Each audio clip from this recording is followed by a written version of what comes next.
Assalamualaikum warahmatullahi wabarakatuh. Hamdan wa syukran lillah, salatan wa salaman ala rasulillah wa ala alihi wa sahbihi wa mawalah. Sidang jamaah maghrib dimuliakan Allah subhanahu wa ta'ala. Puji syukur kita kehadirat Allah subhanahu wa ta'ala yang diberi kesehatan, kesempatan untuk beribadah kepada Allah dengan tenang. Salam dan salam kehadirat Nabi besar Muhammad sallallahu alaihi wasallam yang juga semoga terus tercurahkan untuk sahabatnya, untuk keluarganya dan untuk kita umatnya sampai akhir zaman. Sidang jemaah maghrib yang dimuliakan Allah Subhanahu wa taala.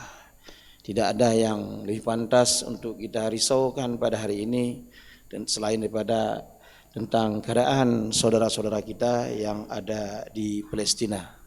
Pada beberapa waktu yang telah lewat telah kita sampaikan kenapa kita orang Indonesia harus peduli dengan keadaan Palestina. Setidaknya ada dua alasan. Yang pertama, alasan sejarah bahwa bangsa Palestina, Syekh Palestina telah menyampaikan tentang ucapan selamat atas kemerdekaan Republik Indonesia jauh sebelum Indonesia merdeka. Tahun 1944 di radio Jerman, Berlin, Syekh Palestina menyampaikan selamat untuk rakyat Indonesia atas kemerdekaannya. Luar biasa. Kita belum merdeka, dia telah ucapan selamat. Kedua, alasan konstitusi kita. Kenapa? Bahwa konstitusi kita menyatakan penjajahan di atas dunia harus dihapuskan. Oleh karenanya sudah pasti bangsa Indonesia, enggak usah umat Islam, bangsa Indonesia harus berdiri di belakang bangsa Palestina. Akan tetapi sedang jamaah dengan Allah Subhanahu wa taala, bermacam fitnah kemudian beredar di antara kita. Ini yang sangat kita sayangkan. Bermacam fitnah beredar di antara kita tentang keadaan Palestina di sana, khususnya keadaan di Gaza. Ada yang menyatakan bahwa orang-orang Gaza itu tidak tahu diri. Orang-orang Gaza sudah tahu jumlahnya kecil, daerahnya kecil. Kenapa harus melawan bangsa Israel yang besar? Sidang jamaah dengan Allah Subhanahu wa taala. Kalau sekiranya kita memiliki sepetak kebun, kebun itu berbatasan dengan orang kuat, berbatasan dengan orang yang punya jabatan, hari demi hari, masa demi masa, kemudian kebun kita menjadi kecil, apakah kita tidak melawan? Banyak yang tidak paham tentang sejarah Palestina. Tahun 1946 seluruh wilayah Palestina itu adalah wilayah Palestina. Kemudian pada tahun 1947 Inggris memberikan sedikit untuk Israel. Tahun 48 terjadi perang Arab Israel. Orang Arab kalah walaupun jumlahnya banyak. Sehingga jumlah wilayah Israel menjadi semakin luas. Tahun 67 perang lagi, wilayah Palestina semakin kecil dan sekarang menjadi sangat kecil. Gaza itu hanya 3 kecamatan di Banda Aceh. Lalu kita enak-enak aja menyatakan bahwa mereka itu tak tahu diri. Sedang dimaksudkan Allah Subhanahu wa taala. Seharusnya kita berterima kasih kepada mereka. Mereka mempertahankan Gaza tidak lain untuk mempertahankan Baitul Maqdis yang seperti kita sebutkan 2 minggu yang telah lewat, itu adalah wakafnya Rasulullah, wakafnya Sayyidina Umar radhiyallahu an untuk kaum muslimin. Jadi kurangilah fitnah-fitnah kita terhadap mereka. Mereka telah mempertahankan Gaza, mempertahankan Masjidil Aqsa yang seharusnya menjadi kewajiban kita semua. Itu kewajiban kita. Kita tidak sanggup ke sana, maka jangan hina mereka. Mereka adalah orang-orang yang luar biasa. Banyak mereka diajak keluar untuk hijrah keluar, tetapi mereka tidak mau. Mereka ingin mempertahankan Aqsa.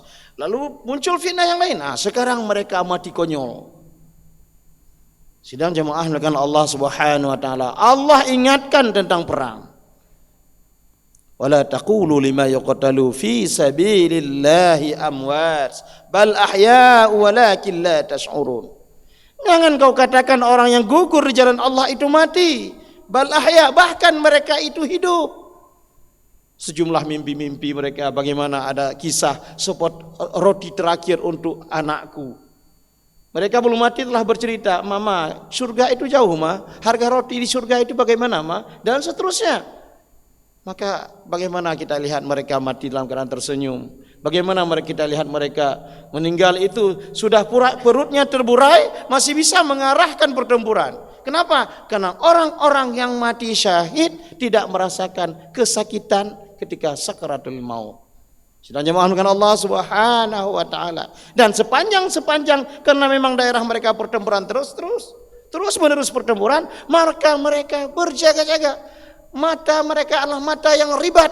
Maka kedudukan orang ribat ini, orang yang berjaga-jaga di jalan Allah ini tentu tinggi di hadapan Allah Subhanahu wa taala. Walaupun mereka mati dalam tidur, mereka adalah mati syahid. Lantas kita membanding-bandingkan.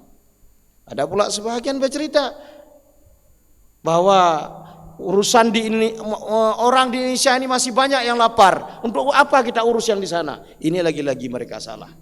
Seharusnya kita tunjukkan keberpihakan kita kepada mereka. Singkatnya, tugas kita adalah mendoakan mereka. Contohnya seperti tadi.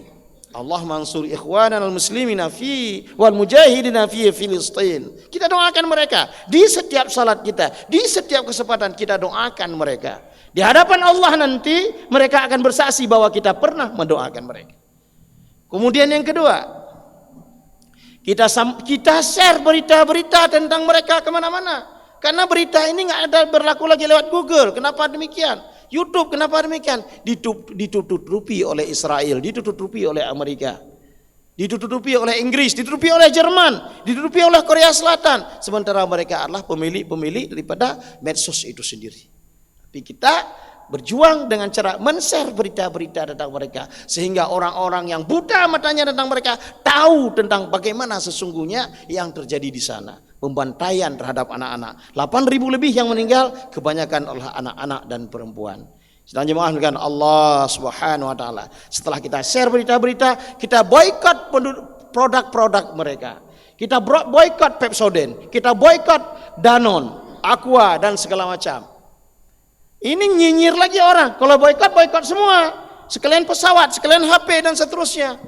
Ini orang nyinyir namanya. Seolah-olah teknologi itu awalnya dari mereka. HP ini sidang jamaah dengan Allah Subhanahu wa taala bekerja dengan algoritma. Ini HP ini dengan algoritma bekerja, maka dikatakan HP pintar, dikatakan smartphone. Siapa yang temukan algoritma? Al-Khawarizm, orang Islam. Nah, udahlah, nggak usah kita bahas lebih jauh. Tapi artinya apa? Kita boikot apa yang mungkin kita boikot. Dan hari ini McDonald, KFC sahamnya turun. Setiap kita beli itu, kita merokok, itu uang rokok itu sebagian diberikan untuk Palestina. Kita lagi membunuh penduduk Palestina dengan rokok kita. Datang lagi orang nyinyir, kan kami cuma pakai rokok pucuk. Jangan nyinyirlah. Sidangnya maaf dengan Allah Subhanahu wa taala. Kemudian sudah kita share, sudah tugas kita kemudian adalah berazam di dalam hati, semoga kita pun diberikan syahid oleh Allah Subhanahu wa taala. Tapi jangan macam-macam ya. Jangan gara-gara ceramah kami nanti cari syahid pula di pasar Aceh nanti ngebom orang non muslim. Tidak disuruh. Ya, tidak disuruh demikian. La yanhaakumullahu 'anil ladzina lam yuqatilukum fid din wa lam yukhrijukum 'an diyarikum antabarruhum fatuqsitu wa tuqsitu ilaihim innallaha yuhibbul muqsitin. Allah tidak melarang kamu berbuat baik, berbaik-baik dengan orang kafir selama mereka tidak mengganggu kita, selama mereka tidak mengusir kita, selama mereka tidak membunuh kita. Enggak boleh kita ganggu mereka. Berlaku adil pada mereka. Karena Allah mencintai orang-orang yang berlaku adil. Jangan sembarangan nanti udah ngebom sana sini. Enggak ada perintah agama seperti itu. Semoga ini bermanfaat bagi kita. Subhanakallahumma wa bihamdika asyhadu an la ilaha illa anta astaghfiruka wa atubu ilaik. Assalamualaikum warahmatullahi wabarakatuh.